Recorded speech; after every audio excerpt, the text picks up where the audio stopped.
کیا تم نہیں دیکھتے کہ لوگوں نے خدا کو اس کی شان کے مطابق نہیں پہچانا؟ جب انہوں نے کہا کہ قیامت کے دن ساری زمین اللہ کی مٹھی میں ہوگی اور آسمان اس کے دائیں ہاتھ میں لپٹے ہوں گے، تو اس وقت اللہ نے ان کو رد کرنے کے لیے فرمایا کہ انہوں نے خدا کی کما حق قدر نہیں کی۔ مشرکوں نے بتوں کو خدا مان کر خدا کی معرفت کا حق ادا نہیں کیا۔ کہاں بے جان بت، کہاں حیات دینے والا خدا، کہاں نہ سننے والے اور کہاں سمیع و بصیر، کہاں بول نہ سکنے والے، کہاں متکلم خدا، کہاں محتاج خدا، اور کہاں بے نیاز اور صاحب قدرت خدا۔ اور انہی اوصاف کو سامنے رکھتے تو اندھے، بہرے، گونگوں کو اپنا خدا سمیع، بصیر اور متکلم کے مقابلے میں قرار نہ دیتے۔ اسی شرک کے سبب خدا نے ان سے معرفت کی صلاحیت سلب کر لی، اور وہ لوگ دیکھنے والے اور نہ دیکھنے والے میں تمیز نہ کر سکے، سننے والے اور بہروں میں تمیز نہ کر سکے، بولنے والے اور گونگوں میں تمیز نہ کر سکے۔ شرک کی وجہ سے ان کو صحیح معرفت خدا نہیں ہو رہی، جیسا کہ معرفت کا حق ہے۔ آیت میں دو مثالیں خدا اور غیر خدا میں فرق کرنے کے لیے بیان ہوئی ہیں۔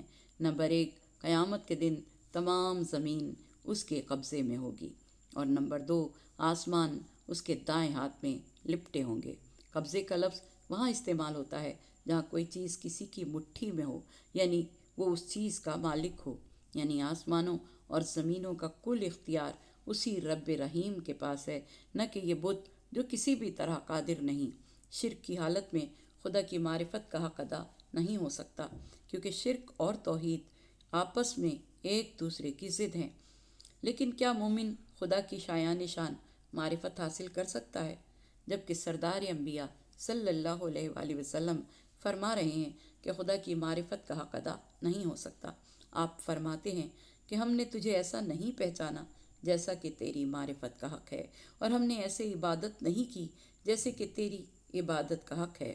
یہ کسی بشر کی طاقت نہیں کہ اس کی ذات کی حقیقی معرفت حاصل کر سکے۔ قرآن مجید میں اللہ نے اپنی معرفت کے لیے بہت سی آیات میں دعوت غور و فکر دی ہے۔ سب سے پہلے ارشاد ہوتا ہے کہ کون ہے جو دن کو رات میں اور رات کو دن میں داخل کرتا ہے؟ کون ہے جو آسمان سے پانی برساتا ہے؟ کون ہے جو مردوں کو زندہ کرتا ہے اور زندوں کو مردہ کرتا ہے؟ کون ہے جو دلوں کو شگافتہ کرتا ہے؟ کون ہے جو مضطر کو سکون عطا کرتا ہے؟ ایسی ہی بہت سی آیات میں خدا نے انسان کو دعوت فکر دی ہے۔ اہل معرفت ہی معرفت کی منزلوں کو طے کرنے کے بعد کہتے نظر آتے ہیں کہ خدایا، میں تیری عبادت جنت کے لالچ اور جہنم کے خوف سے نہیں کرتا، بلکہ اس لیے کرتا ہوں کہ تو لائق عبادت ہے۔ آثار کائنات سب کے سب اسی ذات واحد پر دلالت کرتے ہیں۔ کائنات کی ہر شے اس کی آیت ہے اور ہر شے اس کی نشانی ہے۔ یہ آیت خوارج کے لیے نازل ہوئی کہ ولایت کو سمجھ نہ سکے، اور تمام آسمان و زمین پروردگار دو عالم کی قدرت میں ہے اور اس کی حکومت میں ہے۔ جاسلیک نے امیر المومنین سے پوچھا کہ آپ مجھے بتائیں جنت و جہنم کہاں واقع ہیں؟ آپ نے فرمایا کہ جنت عرش کے نیچے واقع ہے اور جہنم ساتویں زمین کے نیچے۔ جاسلیک نے عرض کیا کہ آپ نے سچ فرمایا۔ اس کے بعد جاسلیک نے عرض کیا کہ جب اللہ آسمانوں اور زمینوں کو لپیٹ دے گا تو اس وقت جنت و جہنم کہاں جائیں گے؟ آپ نے فرمایا میرے پاس کاغذ قلم اور دوات لے کر آؤ۔ جب آپ کے پاس لائے گئے تو آپ نے کاغذ پر جنت اور جہنم کے الفاظ کو لکھا، پھر اس کاغذ کو لپیٹ دیا اور وہ کاغذ نصرانی کے ہاتھ میں دے دیا۔ اس نصرانی نے کاغذ کو پکڑا تو آپ نے اس سے فرمایا اس وقت تجھے اس میں کوئی چیز نظر آ رہی ہے؟ اس نے جواب دیا کہ نہیں۔ پھر آپ نے فرمایا کہ اب اس کاغذ کو کھولو اور دیکھو اس پر جنت و جہنم کے الفاظ لکھے ہوئے ہیں۔ اس نے کہا کہ ہاں۔ آپ نے فرمایا اللہ کی قدرت میں جنت و جہنم ایسے ہی ہوں گے۔ اس نے عرض کیا کہ یا علی، آپ نے سچ فرمایا۔ ایک مرتبہ امیر المومنین علیہ السلام نے ارشاد فرمایا کہ اس ذات کی قسم جس نے محمد مصطفیٰ صلی اللہ علیہ وآلہ وسلم کو حق کے ساتھ مبعوث کیا، قرآن کریم میں آگ سے جلنے کی حفاظت اور پانی میں ڈوبنے سے حفاظت، گمشدہ اشیاء کی واپسی اور بھاگے ہوئے کی واپسی کے لیے آیات موجود ہیں۔ جسے ان چیزوں کی ضرورت ہو وہ مجھ سے لے لے۔ ایک شخص کھڑا ہوا اور اس نے کہا کہ آپ مجھے ایسا ورد بتائیں جس کی وجہ سے میں آگ میں جلنے اور ڈوبنے سے محفوظ رہ سکوں۔ آپ نے فرمایا کہ آگ اور پانی سے محفوظ رہنے کے لیے تم سورہ زمر کی آیت نمبر 67 کی تلاوت کرو۔ وہ اس آیت کو پڑھے گا جو اس آیت کو پڑھے گا انشاءاللہ آگ اور پانی سے محفوظ رہے گا۔ اس شخص نے اس آیت کو پڑھا، اتفاق سے اس کے ہمسایوں کے گھروں میں آگ لگی اور اس کے چاروں طرف کے مکانات جل کر خاکستر ہو گئے، لیکن اس کے گھر کو کوئی نقصان نہیں پہنچا۔ ایک شخص نے حضرت امام حسین علیہ السلام سے عرض کیا کہ مجھے اعصاب میں درد محسوس ہوتا ہے، جس کی وجہ سے میں جہاد میں شرکت نہیں کر سکتا۔ امام علیہ السلام نے فرمایا کہ اس کا علاج یہ ہے کہ جب تمہیں درد محسوس ہو تو درد کے مقام پر اپنا ہاتھ رکھ کر یہ کلمات پڑھو: بسم اللہ و باللہ والسلام علی رسول اللہ صلی اللہ علیہ وآلہ وسلم۔ اس کے بعد سورہ زمر کی آیت نمبر 67 پڑھو۔ اس شخص نے یہ کلمات پڑھے تو شفا یاب ہو گیا۔ اور اگلی آیت 68 میں ارشاد رب العزت ہوتا ہے کہ اور سور پھونکا جائے گا تو آسمانوں زمین کے تمام رہنے والے بے ہوش ہو کر گر جائیں گے، البتہ جن کے متعلق خدا چاہے تو وہ اس سے مستثنیٰ ہوں گے۔ پھر دوبارہ سور پھونکا جائے گا تو سب کھڑے ہو کر دیکھنے لگ جائیں گے۔ آیت نمبر 68۔ جب حضور اکرم صلی اللہ علیہ وآلہ وسلم جنگ تبوک سے مدینہ واپس آئے تو عمرو بن معدی کرب زبیدی عرب کا مشہور پہلوان آپ کی خدمت میں حاضر ہوا اور حضور اکرم صلی اللہ علیہ وآلہ وسلم نے اس سے فرمایا کہ اے عمر، اسلام قبول کر تاکہ خدا تمہیں سخت گھبراہٹ کے دن میں امن عطا کرے۔ اس نے کہا کہ سخت گھبراہٹ کے دن سے کیا مراد ہے؟ میں کسی گھبراہٹ سے ڈرنے والا انسان نہیں ہوں۔ آپ نے فرمایا کہ عمر، تو جو سمجھ رہا ہے ایسی بات نہیں ہے۔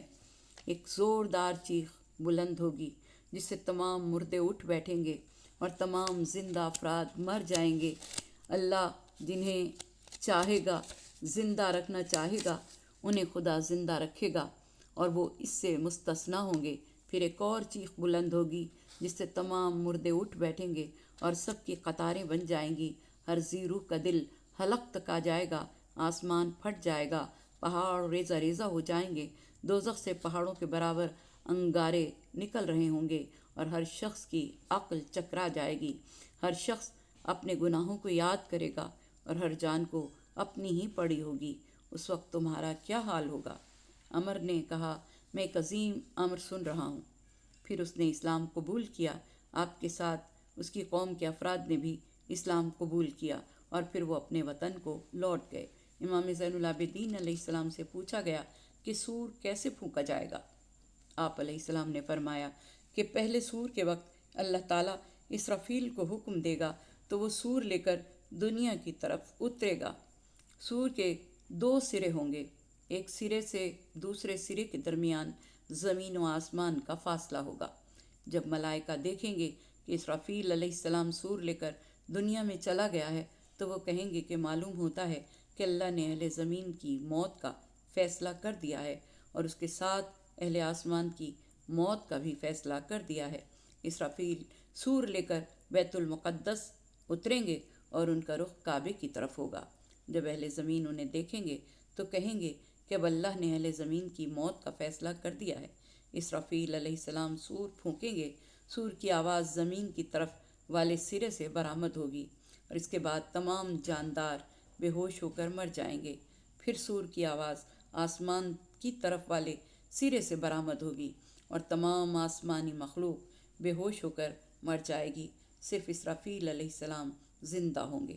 اس وقت اللہ تعالیٰ اسرافیل سے کہے گا کہ تو بھی مر جا، چنانچہ اسرافیل علیہ السلام بھی مر جائیں گے۔ جتنا عرصہ خدا کو منظور ہوگا یہ حالت قائم رہے گی۔ پھر اللہ آسمانوں کو حکم دے گا، وہ پھٹ جائیں گے، پہاڑوں کو حکم دے گا تو وہ ریزہ ریزہ ہو جائیں گے۔ زمین کی حالت یہ ہوگی کہ اس پر نہ پہاڑ ہوں گے نہ کوئی درخت ہوگا، اس کی حالت ایسی ہوگی جیسا کہ پہلے دن بچھائی گئی تھی۔ اللہ کا عرش اقتدار پانی پر ہوگا جیسا کہ پہلے تھا، پوری عظمت و قدرت کے ساتھ اس کا اقتدار ہوگا۔ اس وقت خدائے جبار بلند آواز سے ندا دے گا جو زمین و آسمان کے آخری کونے تک سنائی دے گی، لمن الملک اليوم، آج کس کی بادشاہت ہے؟ اس وقت کوئی زیرو جواب دینے